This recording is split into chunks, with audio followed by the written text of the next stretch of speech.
Malam itu, angin berhembus dingin di sebuah kampung terpencil bernama Kampung Serambi, sebuah perkampungan kecil di daerah pedalaman negeri Perak. Kampung ini dikelilingi oleh hutan lebat dan ladang getah yang luas. Sejak puluhan tahun lalu, masyarakat di kampung tersebut sudah terbiasa hidup berdampingan dengan sunyi malam yang pekat, ditemani suara serangga malam dan derit dahan pohon yang bergesekan. Namun, di balik ketenangan itu, ada kisah menyeramkan yang diwariskan dari generasi ke generasi. Kisah tentang penunggu ladang getah yang dipercayai sebagai roh gentayangan seorang perempuan yang mati tidak wajar. Kisah ini bermula dari sebuah tragedi puluhan tahun lalu. Konon, pada zaman penjajahan dahulu, seorang gadis muda bernama Maryam tinggal di kampung itu. Dia terkenal sebagai gadis yang cantik, namun nasibnya malang. Dia dipaksa menikah dengan seorang lelaki tua kaya yang tamak dan keras hati. Pada suatu malam, ketika Maryam mencoba melarikan diri ke hutan ladang getah, tubuhnya ditemukan tergantung di salah satu pohon getah tua. Tidak pernah jelas apakah dia benar-benar bunuh diri atau menjadi korban pembunuhan. Namun semenjak itu, masyarakat percaya rohnya tidak tenang dan terus menghantui ladang getah hingga kini. Suasana kampung menjadi semakin aneh setiap kali bulan purnama. Banyak orang yang pernah melihat kelibat perempuan berbaju putih berjalan di antara pohon getah. Rambut panjangnya tergerai menutupi wajah, tubuhnya melayang rendah menyusuri barisan pokok. Ada pula yang mendengar suara tangisan lirih bercampur tawa kecil yang membuat bulu kuduk berdiri.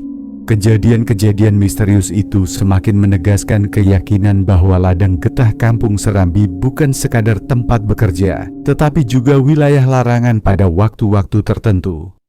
Beberapa pekebun getah pernah mengalami peristiwa aneh.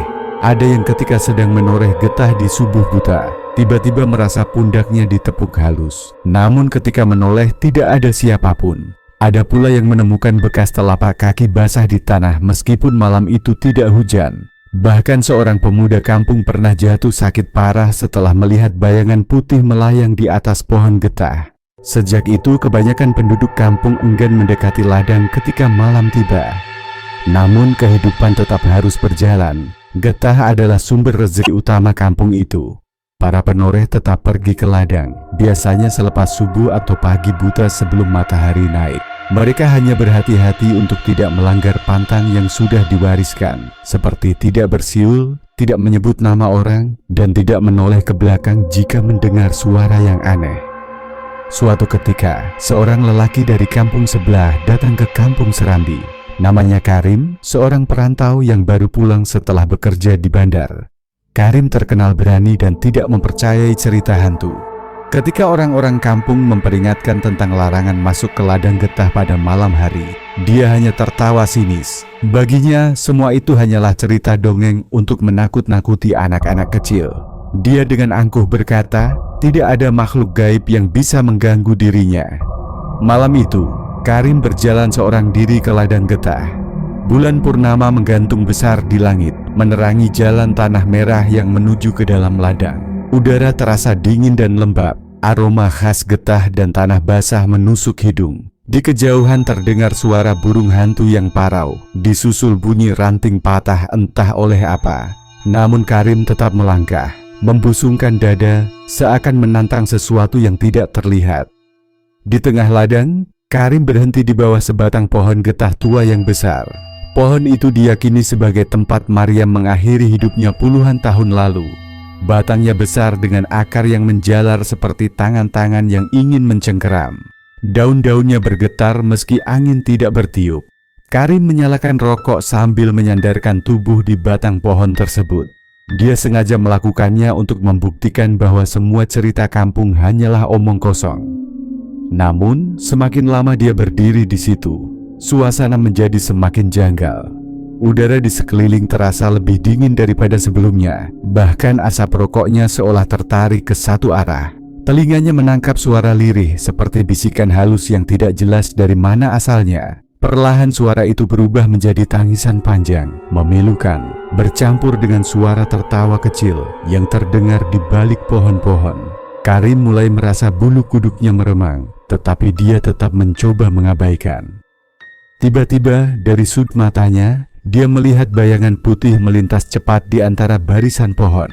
Ketika dia menoleh, sosok itu berdiri tidak jauh darinya. Seorang perempuan dengan baju putih lusuh, rambut panjang menutupi wajah. Tubuhnya sedikit melayang dari tanah. Wajahnya samar, hanya tampak pucat dengan lubang hitam di tempat matanya.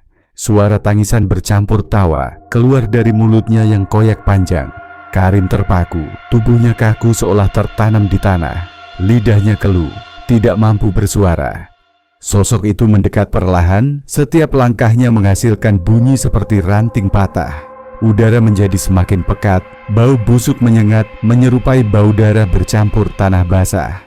Karim mencoba mundur, tetapi kakinya berat seperti dipaku. Ketika sosok itu semakin dekat, wajahnya perlahan terlihat jelas. Kulit pucat membiru, mata kosong berlubang, mulut ternganga dengan darah menetes. Rambut panjangnya menjuntai basah, menempel di wajahnya yang hancur.